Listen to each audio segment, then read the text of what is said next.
Welcome back, everybody, to another amazing episode of Maniacal Music Musings. I'm your host, Jeremy, and I can feel the darkness rising inside me.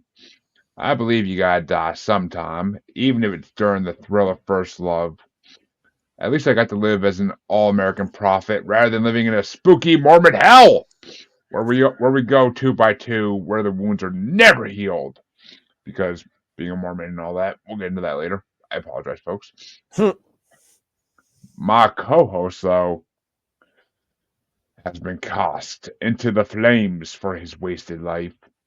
He decided to man up and stop making things up again as he enters the year of the child. He says this had better come to a stop while he listens to four Jews in a room bitching about how gefilte fish is mass-produced. It's an ongoing argument. It's an ongoing argument. He's making a home even though everyone hates his parents, but he says, my father's a homo and tomorrow is a latter day. Chancy motherfucking Greif.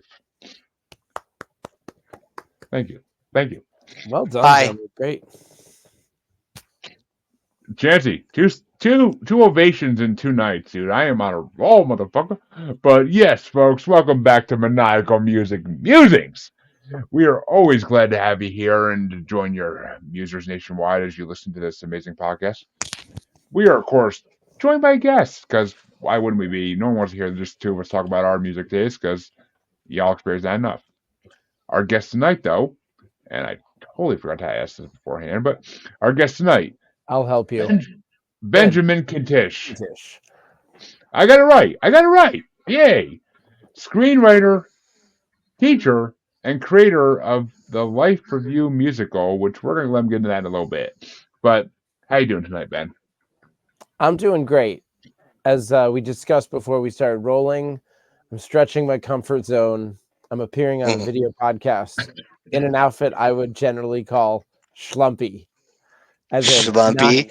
I love that. Yiddish for not fancy. Oh, I know. It's been a long time. It's been a long time. But there was once a time where I actually knew the proper like grammatical usage for words that Yiddish words like. Did you grow up in a house where Yiddish was spoken, Chancy? I did not. No, I did not. But we had a very large extended family of like friends and friends of friends and everything, and anytime I'd ever, what was her name? I think it was like Ethel. Yes, Yeah. Ethel probably spoke Yiddish. She's spoken Yiddish. Every time I would come over, or like she would come over to the house or whatever for the group, like the gatherings and whatnot, and she would ask me to go and get like something, and she would always call me. She was, how did she put it? She goes, "Oh, you're such a nice little, you're just such a mensch. A mensch is what it was." Oh, mensch is a good compliment for an old yes. lady. Yep. Should I translate, Jeremy? No, I know what a mensch is. Trust me. People, if you don't know, look it up on the internet. Continue, Chancy. I'm sorry. I can't. Oh, no, you're good. Jewish friends, but I know what a mensch is. I never had any Jewish friends, but I know what a mensch is. Literally, yeah, or a good person. Yep, and there's so many of them that I've now forgotten. A lot of them were actually more so that I would use because nobody else knew them, and they would also be amusing because you could technically get away with like kind of talking a little bit of trash about somebody without them knowing about it. Right. Insult language. Right. Yes, for sure.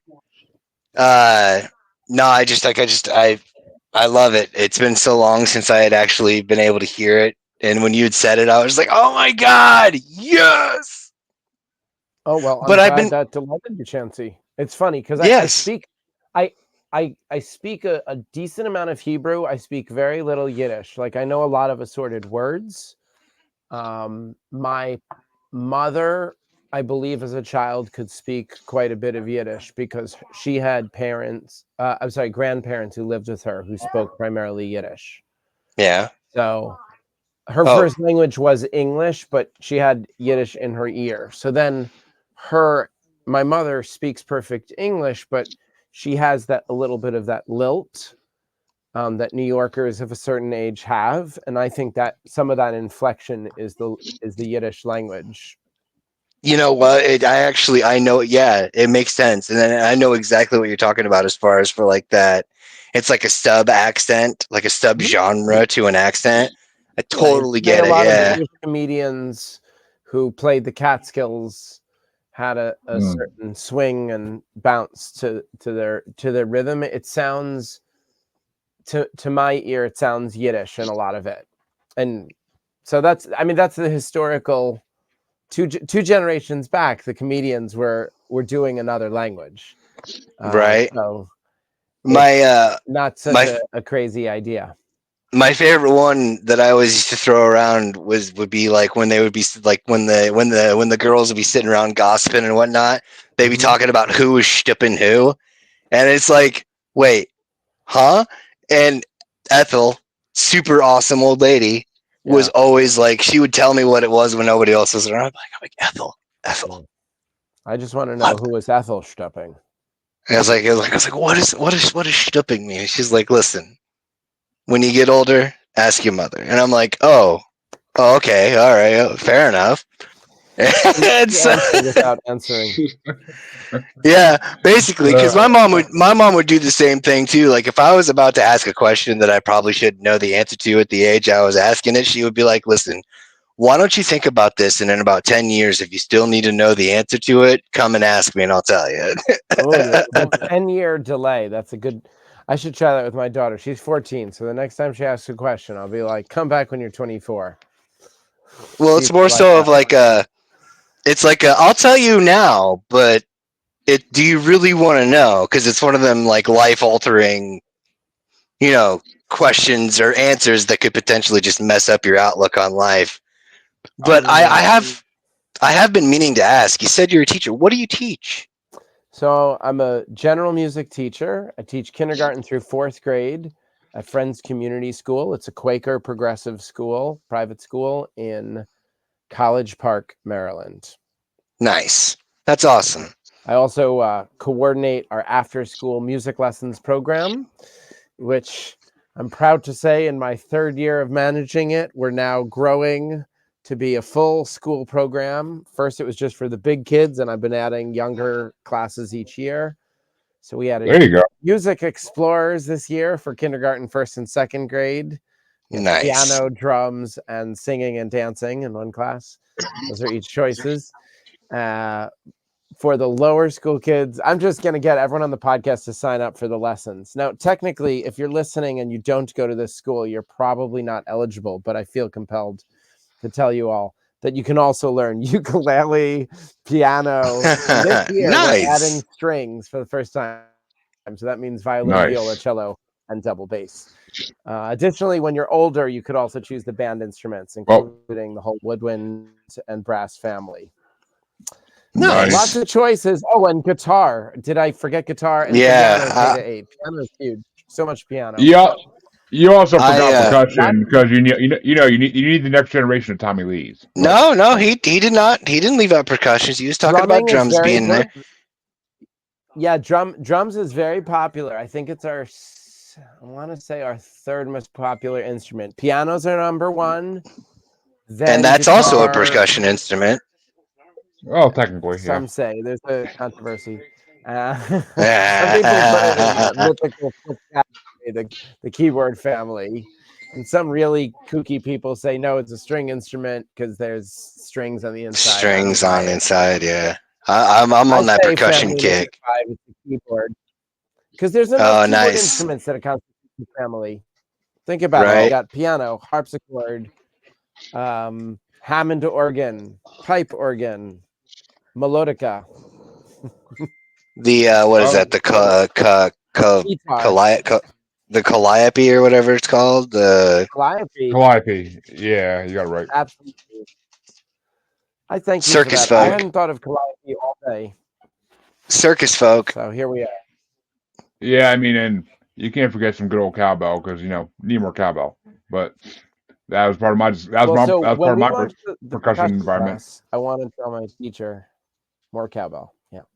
More cowbell. Yeah, no, honestly, like, I think it's a super awesome job because I was in choir for 10 years and I actually would have never been even remotely as interested in getting into it if it hadn't have been for Miss Griffith, my basically like she the equivalent of you to my school for like early education into music kind of stuff. She was like the elementary music teacher, and she was great. She got me into it, and it basically kind of bloomed into a 10 and a half year thing from that point out.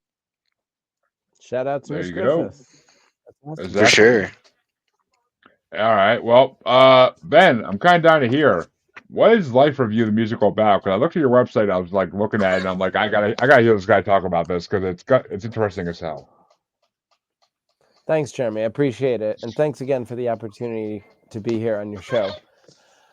Life Review, the hospice musical, is a new musical comedy I've created inspired by real life experiences.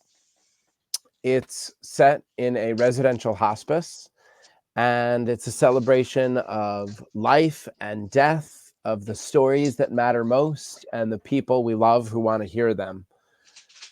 We have our hero, Rabbi David, who on stage is played by a guy who looks like me. And it's his story we follow, where he's struggling with his own grief and struggling with his ineptitude at a new job. He gets better at the job. He befriends patients. He hears their stories, and the stories come to life as songs. Lots of great variety of music along the way. The words, I should mention, Jeremy and Chancy, the big, beautiful eyeball. The words were inspired by real life experiences I had as a hospice chaplain. I was training about 10 years ago, now 11 years ago, when this thing first began, doing these room to room visits. And you'd sit near a patient who was in bed, ask them questions about their life. It's a technique called life review. So I did not invent that phrase, but I borrowed it for a song that became the title of the show. So a life review is an interview where you ask questions inviting the person to tell their story. So this technique actually brought the whole project to life because I would do these interviews, these structured conversations, and I'd hear amazing stories. I met a guy who claimed to be former Mossad and CIA. I met a woman who was married to a band leader and traveled the world watching from the sideline as he was the star. I met a guy who was proud to have sent his daughters to community college and pay off his mortgage, right? So everything from flashy movie star, exciting, to work-a-day, working man, satisfied he paid for the house, and everything in between, because every life has a unique story that has its own drama and its own uniqueness, really. So not That every person I met had an amazing story that turned into a song, but I was noticing this pattern. One night I called my wife. I said, honey, I think these stories, they want to be songs. And she said, without skipping a beat, get writing. So that night I opened up one of those black and white journal books like we used to have in school. Wait, And I started are you scribbling. talking? Hold on. Wait, just a second. Are you talking about one of these? Yes, one of those. Ah, nice. Very good. I actually have. Going on camera for a second, magic eyeball Chancy. Many of mine are decoupaged because I'm fancy. Also, Oh, I went to a songwriting retreat where we did this the very first time. Decoupage, if you don't know, it's like decorating stuff with pieces of paper and liquidy glue, and it turns out fancy, shiny. So oh yeah. we did this as an opening activity for songwriting retreat. Shout out to Sue Horowitz, my mentor and friend who organized. And it made your boring journal book look like special and inviting. One year we did it included with affirmations. So your book had like friendly messages from your friends. How awesome is that? Right on. Yeah, so those books, I don't know where they are at the moment, but they're in here and they're special. So yes, if you're listening, budding songwriters, I encourage you to take your humdrum journal and decorate it. Yes, get creative, people. But well, okay. So we got This a makes a little lot. bit off track about how Life Review got started. I apologize for that. Oh But yes, I wrote some songs along the way. I collaborated with several musicians. Shout out to Jason Spiewak, Michael Miller as my two main composers. Additional music from Andy Basov, Miriam Cook. And I wrote most of the script, had a co-write later on with a person named Beth Broadway, her real last name. nice. We did 2 workshops right before COVID, one about a year out, one a couple months out. We didn't know COVID was coming, so it was just part of a trajectory that hit the COVID wall. But prior to that pause, we did get to share this project. Cheers. We did get to share this project with a live audience 2 times, once at a pretty big national conference of Jewish educators where we were sort of performing it as a show one evening. And that was with several pretty wonderful professional Jewish musicians who were there. They learned the solos and we performed it as a concert with narration. And then right before COVID, we did a full workshop presentation with a local community theater company. Basically local volunteer actors and actresses.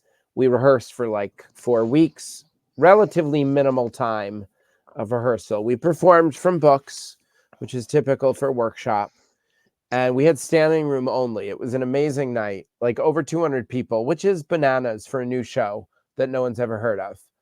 So I Really, worked it hard is. to fill the room, and I also think a lot of people were compelled by the topic and by my pitch when I promoted. It felt like a rapturous and exciting evening. It was really beautiful. I felt great about my performance and the way the audience responded. Lots of great feedback. And then a month later, I was making calls and thinking about next workshop and next performance. And then 6 weeks later, you hear on the news about this virus hitting the West Coast. And then it's all over in another week. So COVID hit, and that was, of course, a big roadblock for all of us in the live theater world. And after a few months of some pretty serious depression and disappointment about what had happened with my project, I was talking with a creative coach, shout out to Alex Palting. And she said, look, you can put this thing in a drawer or you can pivot. So that was when the big show got condensed into a one-man show, cabaret style. So I had Yeah. 16 songs and I smushed it down to 8. And I took all the dialogue that was like patter back and forth and made it into clever narration that one person can deliver. So that one-man show, I was able to perform from this very studio. Right now, you have the busy background with all the art. But when I do a live show and I do it on an ongoing basis from this space, I've got a couple of curtain rods with black curtains that go across the whole back wall. And it looks like a real show. Make it, fancy it up, Exactly. And I put on something slightly fancier than the schlumpy hoodie. I Schlumpy. get fatoots, as I said, But that's right. So anyway, the one-man show was born out of necessity because during COVID, live shows in person were impossible or very difficult. yeah. And so I did it over a dozen times during quarantine for professional conferences, for synagogues, for senior centers. 2 highlights included a big fundraiser for Denver Hospice, which was a streaming show co-hosted by a podcast friend named Karen Wyatt of End of Life University. She's great. So if you like death and dying, check out End of Life University. The other highlight for me in the virtual tour of COVID was a streaming appearance at Hebrew Home. So that's one of the largest elder care facilities in the United States, Jewish affiliated, I should say. It's in suburban DC. It's where I was a chaplain intern for 2 years. And So I did my show, and they like streamed it via their internal cable service. So all the Yeah. elders in their rooms could have it on their TV. So hundreds of people saw my show from the comfort of their rooms all across multiple buildings, which was awesome. That's incredible. That's freaking amazing. I mean, at least Yeah. I mean, and you're still doing it? Right. So that streaming thing happened. And then when real life came back, I said, well, what can I do with this now? Obviously, the dream is still to stand it up. And if you're listening, folks, and you're involved with theater and you're curious, get in touch and we can talk about standing it up at your theater, because I am looking for a producing partner where we can put this thing to life. That is the full ensemble show. However, right now, this guy, your guest, is doing the one-man show where he can. I appeared at Asheville Fringe Festival a year ago. I'm about to appear at Charm City Fringe. That's my local fringe in Baltimore, Maryland, coming up the last weekend of October. Last weekend of September, the first weekend of October. I should know those dates because it's me in the one-man show. And of course, to state the obvious, as I'm wont to do, a one-man show is a lot more nimble than an ensemble show. So I am able to travel across the country with nothing but a guitar and a hard case and an iPad that plays robot piano and Bluetooth speaker, and I can do the thing for anyone, anywhere, or hire me a piano player, and it sounds even better. Or I can do it streaming from this space. That's what makes that nimble. And of course, I mentioned the Fringe festivals.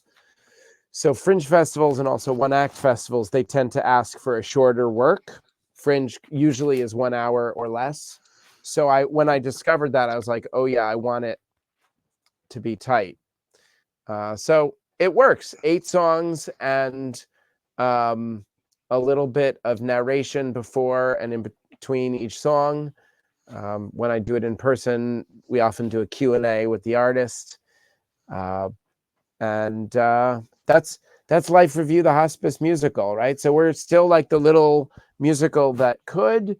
I've done a few house shows, I should mention. One in Silver Spring, Maryland, a couple in Chicago, Illinois, a couple of appearances in the works for the Hudson River Valley and Massachusetts. So I'm making appearances, and one of my mottos is, hey, you never know. So I keep submitting, I keep applying. I'm submitting for a state arts grant with Maryland and on. Like, just I keep trying. And sometimes people say yes, and sometimes I get great opportunities, and I keep going. And so I'm glad to be talking with you two tonight as another great opportunity. So thanks for giving me a chance to talk about my project. Our I honor. mean, And I'm gonna say, dude, let me know what you're coming to Massachusetts to do, and I've been dying to get my kids to actually go see a musical. So let me know. I'll gladly bring them. I mean, they Not need a little touch inappropriate of morality. children, but it may require some conversations. You know, we cover the Eh, facts of life in terms of the death and dying. That's part of the story, but isn't that the truth? Whether or not you see my play. right. they've experienced it before, so it's not a big deal. We could I definitely. actually, Yeah. I think I'm not gonna lie. I really do think that I think it's got legs for real. Like, Thanks, Chancy. Appreciate it. aside from like just the solo show or anything like that. Like, even if you were to do an ensemble setup, like, pardon me.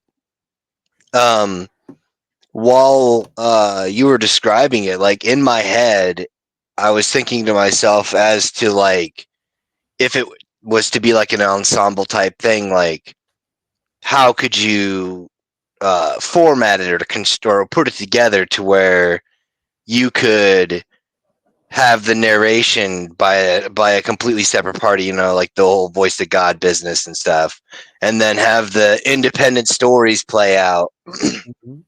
and then do an emotional hopscotch, like you can do like a funny one, or like a insightful one with like the touch of home and the stuff like that, and then you got the sad one, and really get that, like lure them in with the candy from the ha ha whatever, get them all in their feels and that nice, happy, Walton zone from the, the family-based one, and then, hit them in the gut with that sad one, so then they're like on their heels.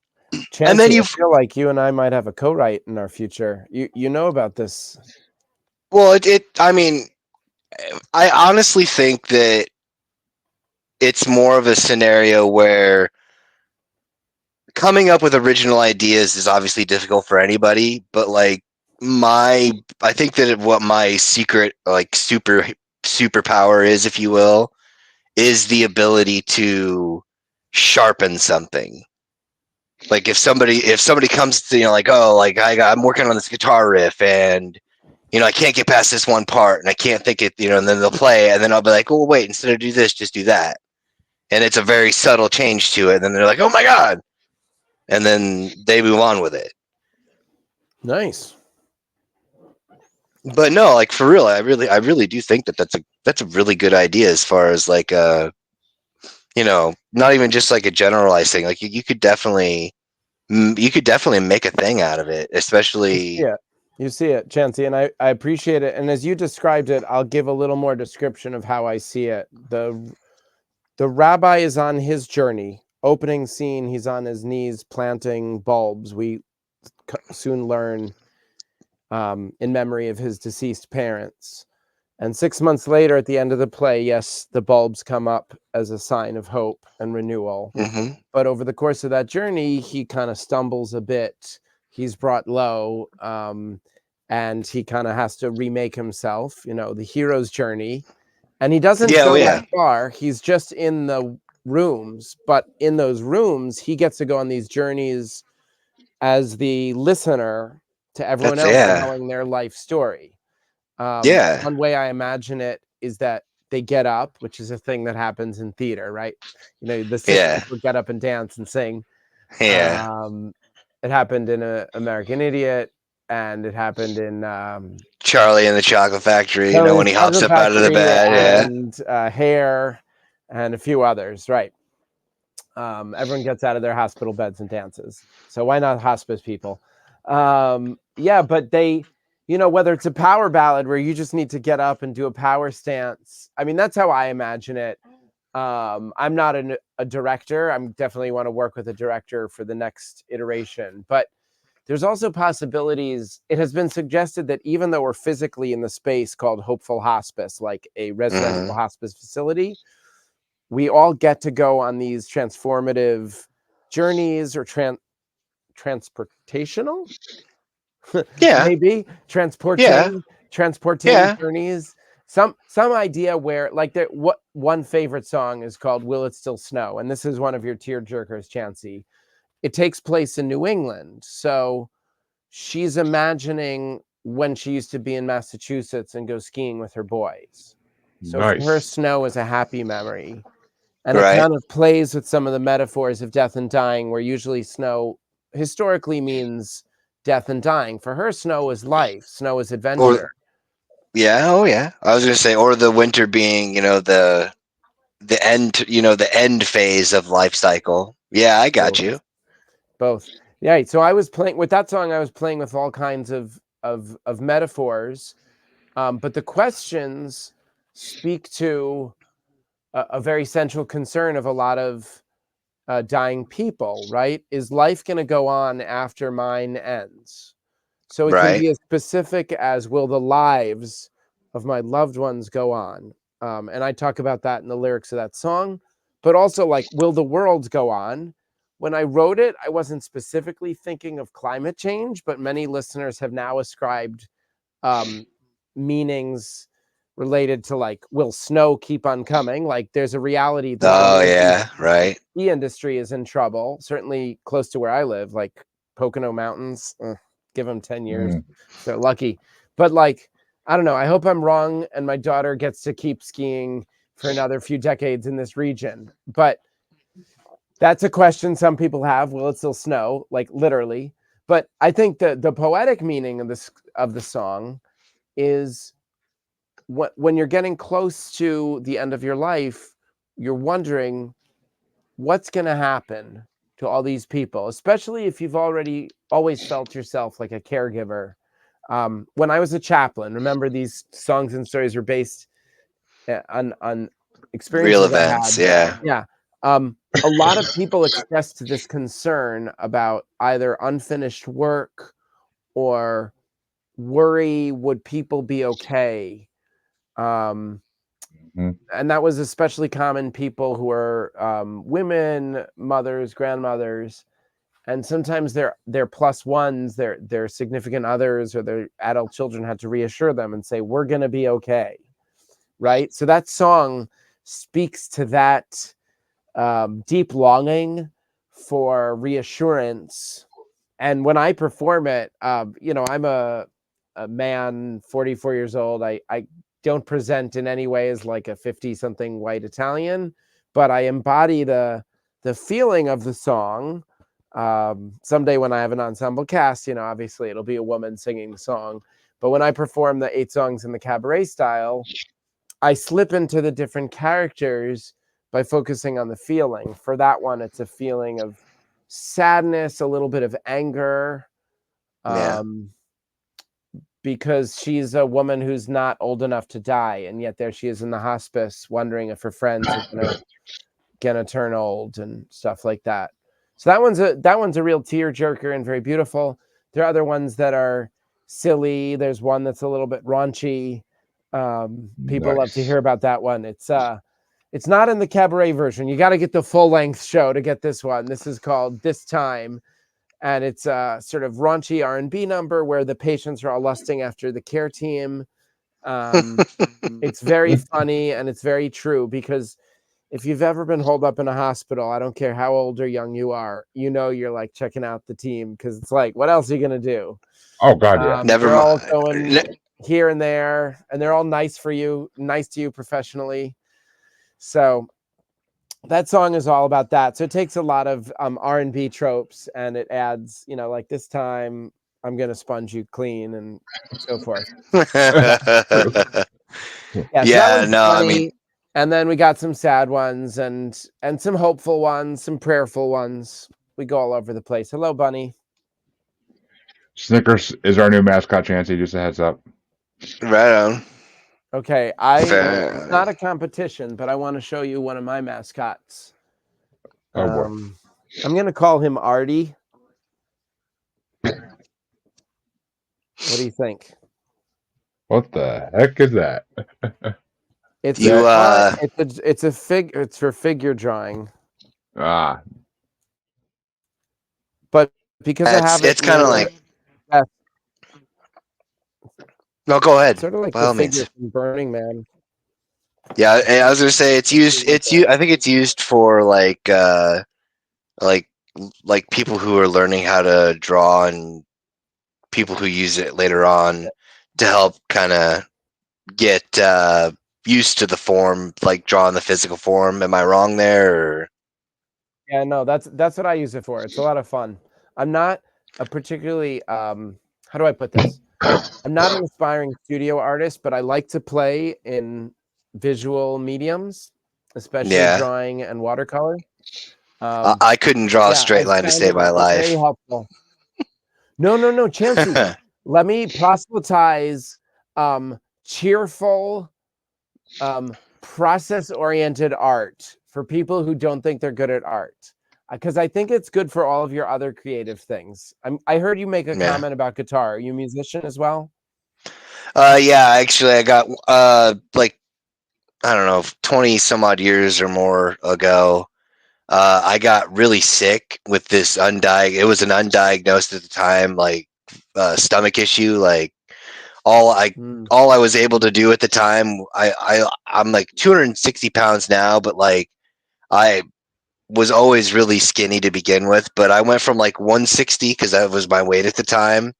I went from like 160 to 130 over the course of a few months. And literally, I just constantly vomiting. Nobody figured out why. Anyway, I digress. I know, right? I mean, but other than that, like, I mean, like, other than that, I can't really complain. But, the only things that I was able to do at that point in time was to train the dog that I just got. Which, by the way, would you like to meet my dog? Oh God, no! Oh God, no! Since Jeremy brought out our mascot, and then you have your alternate mascot, I figured I'd I named offer. him Artie tonight. That happened live on the show, guys. You witnessed history. Oh yeah, nice. Nice. But I sorry, I lost my train of thought talking about introducing you to my dog. Right. Which, I was asking you I mean, if you did music, and you said yes for like 20 years. Yeah. I'm Oh guessing you yeah. did Yeah. music. One of the things when you were injured or sick. So I initially wanted to join band, but since I didn't know I could actually learn how to play guitar in high school band or junior high or elementary for that matter. I went over to choir instead and did that for 10 years. And then Yeah, love choir. yeah, I mean I don't know. I guess I got lucky and was actually fairly decent at both in some regards. Can't sing and play at the Nice. same That's not time, bad. which it's hilarious to me, but I can't. I You don't know. sing, and what did you say you play? I'm sorry. I can't sing and play at the same time. I can sing fairly decently and I can play and I can play fairly decently, but nary the two shall meet. Nice.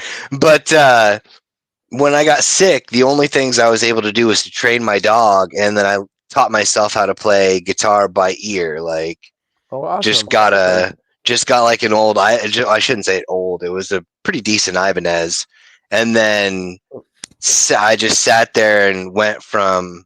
Oh, nice. Yeah, I see it back there. The camera angle's all wrong, but it's there. Guitar. I literally went from just like open first fret, second fret, third fret for all 6 of the strings to listen to the notes, and then kind of just start doing everything else and putting it all together. Yeah, like a keyboard. Kinda. Right, And you're learning how to play the fretboard, which is different than most beginners. Most people start with chords and strums. right. And I have a hard. I can't. Yeah, I can't play that strum style like on an acoustic guitar. I have the worst time trying to play that style, which makes sense now that you put it that way. Power of yet, my friend. You can't strum Yet. And then when this interview is over, I give adult lessons, and I'm a good teacher. Oh, nice. So like I kind of identified that the fretboard is like a combination lock of sound, because you had like the same sequence of notes in this section of the fretboard, or on the neck, I should say, or whatever you want to call it. Yep. And then it was up here, and then it was here, and then it was also here. Yes.